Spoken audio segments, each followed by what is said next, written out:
What's up, YouTube? 2020, let's get it. So, no excuses. I'm gonna have to get used to talking straight to the lens instead of looking at the side of the camera. But yeah, just got a new camera so I can start my YouTube channel. No lighting equipment, so I just turned on all the lights in my room. Good enough, right? Good enough to get started. And I don't have a microphone either, so I'm just using the onboard mic that's currently on the camera. But hey, really, you just got to get started. All you got to do is get started, right? It's just like going to the gym. The hardest part is really just getting there, because once you get there, everything else is pretty easy. Before I was filming a ton of videos just having the camera on the tripod, but I think I really talk better when I stand and just walk around. I don't know, I can think a lot better.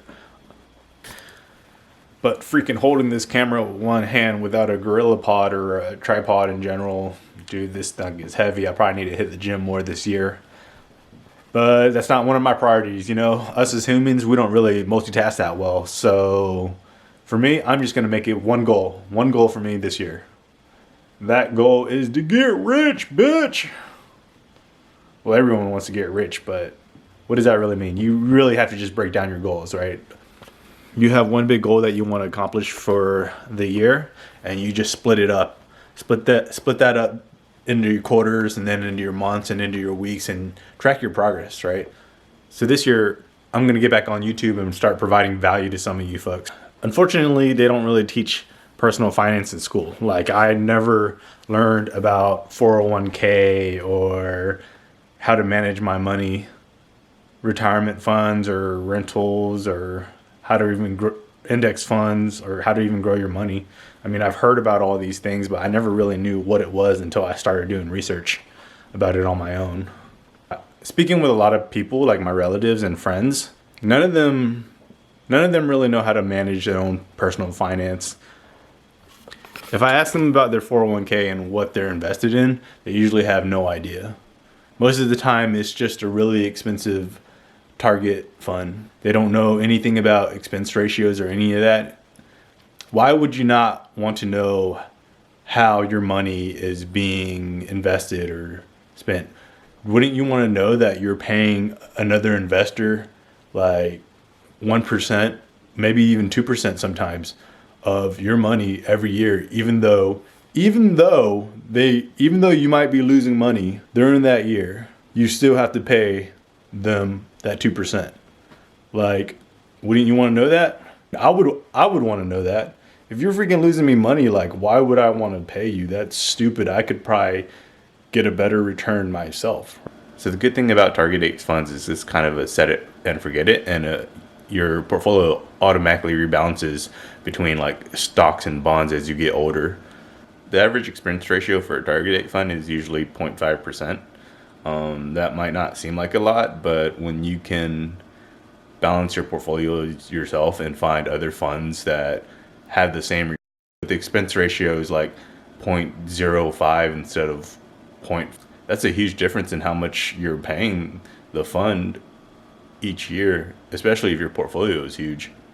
My goal for this year is to really grow this channel and provide financial, I would say, advice, but mainly for entertainment purposes. All right, you should really talk to your CPA or tax professional for any of this advice that I'm giving, because I'm not a financial expert by any means. I've learned all this just through self-education. I really want you guys to think about your personal finances this year and how you can create wealth for yourself and generational wealth.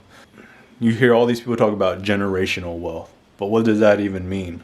Generational wealth, generational wealth, generational wealth.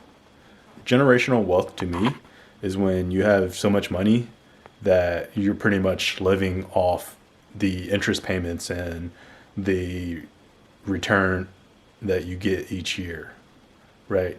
They say the rich get richer and the poor get poorer. Man, that's true.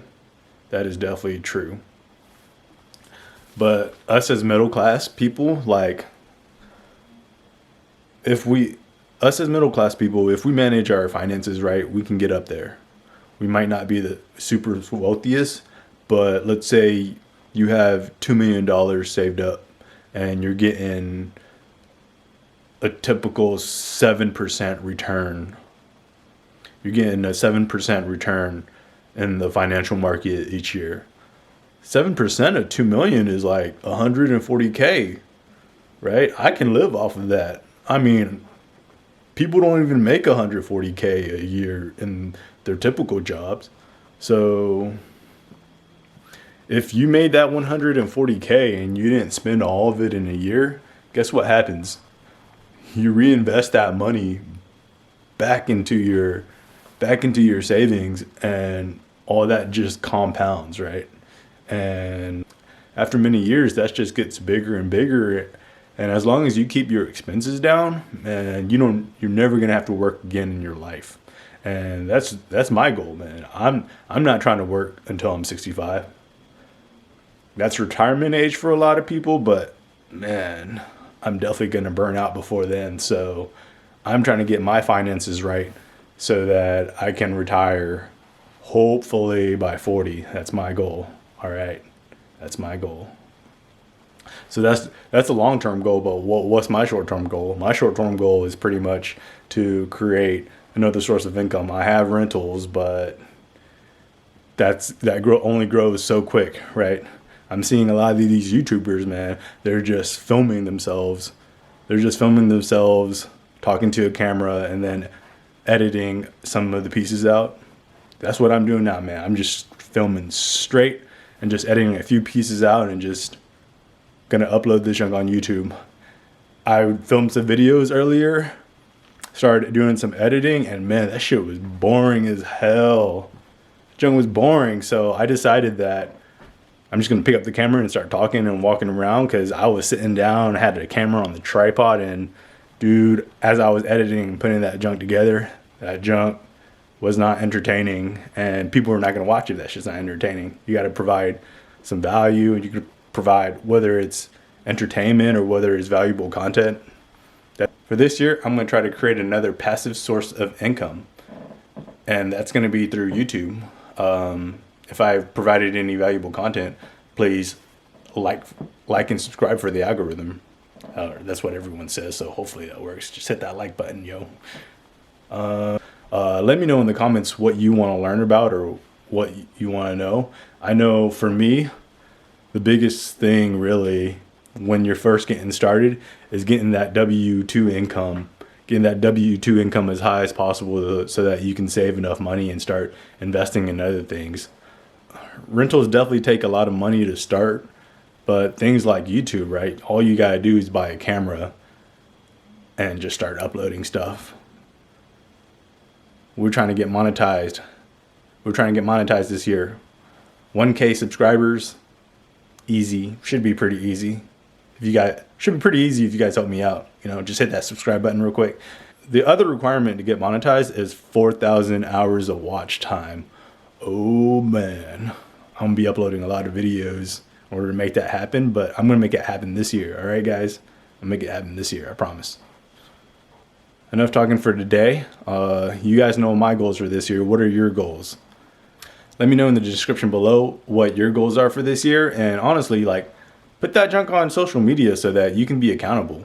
When you post it up on social media, the whole world knows, and you don't want to let anyone down. So yeah, write in the description below, post it on social media, let the whole world know what your 2020 goals are. All right, cool. See you guys later.